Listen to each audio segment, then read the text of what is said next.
est-ce qu'il y a enfin une bonne nouvelle qui pourrait venir du Proche-Orient à propos du conflit israélo-palestinien?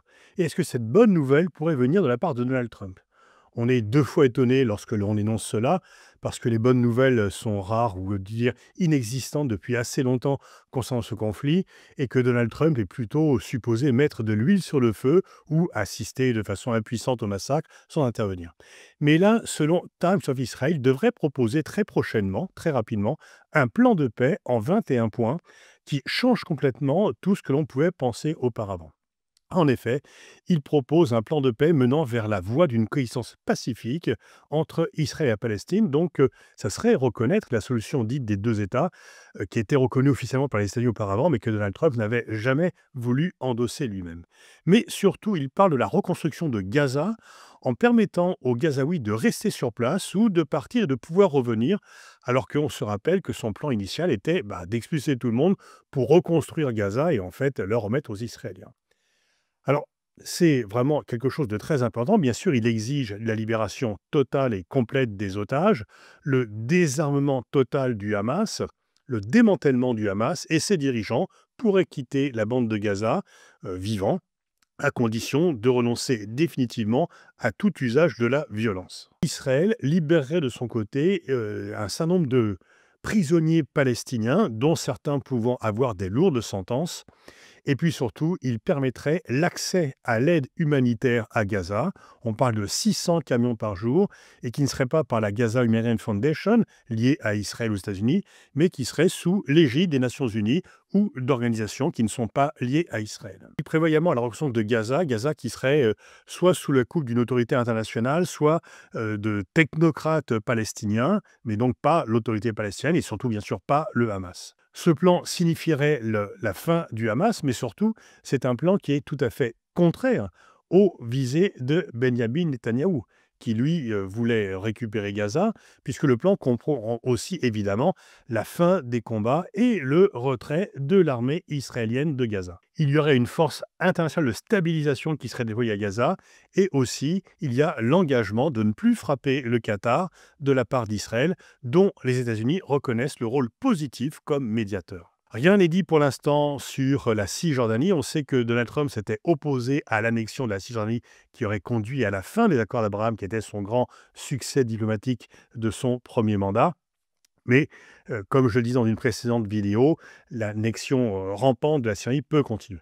En tous les cas, comment va réagir Benyamin Netanyahou par rapport à ce plan qui est contraire à tout ce qu'il a voulu faire et à tout ce qu'il a fait depuis longtemps? Parce que s'il y avait un cessez-le-feu, retrait de l'armée israélienne, ses deux alliés, Ben Gvir et Smotrich, se retireraient du gouvernement et la coalition tomberait.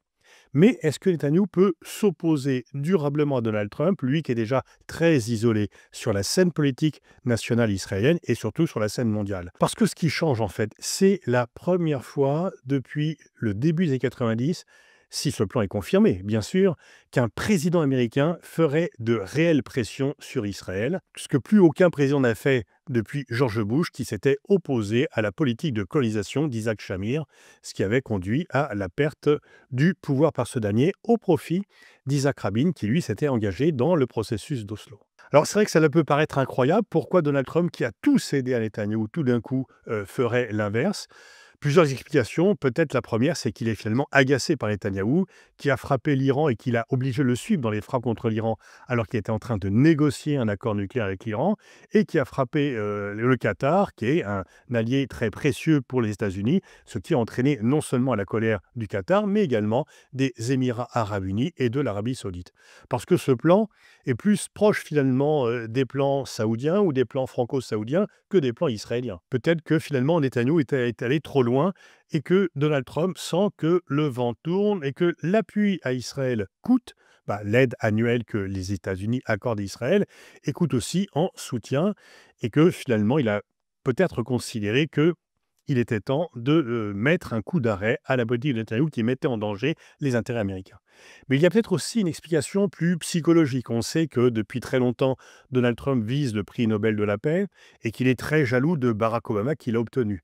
Et comme l'avait fait remarquer le président Macron à l'Assemblée générale de l'ONU, le prix Nobel de la paix peut-être, mais ce n'est pas possible tant qu'il y a cette guerre à Gaza guerre qui se continuait avec le soutien américain.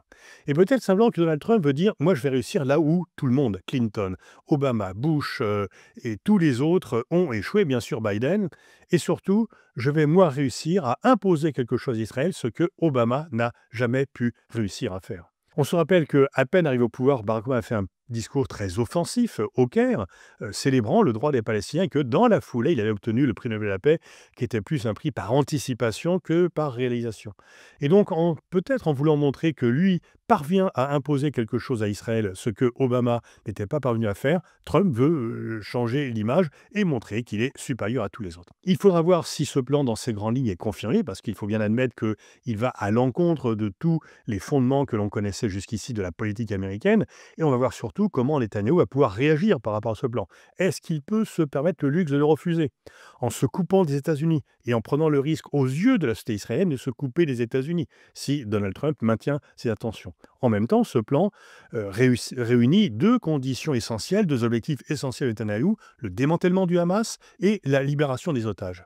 Mais aussi, il prévoit la perspective d'un État palestinien, ce que Netanyahou a très fortement refusé une fois de plus dans son discours à l'Assemblée générale de l'ONU, et ce que refusent bien sûr ces alliés extrémistes, mais ce que refuse toujours une grande partie de la société israélienne.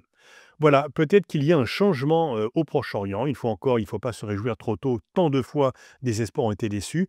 Mais pour une fois qu'il y a au moins une note positive ou l'espoir d'une note positive, il faut s'en féliciter et accepter avec joie cette bonne nouvelle.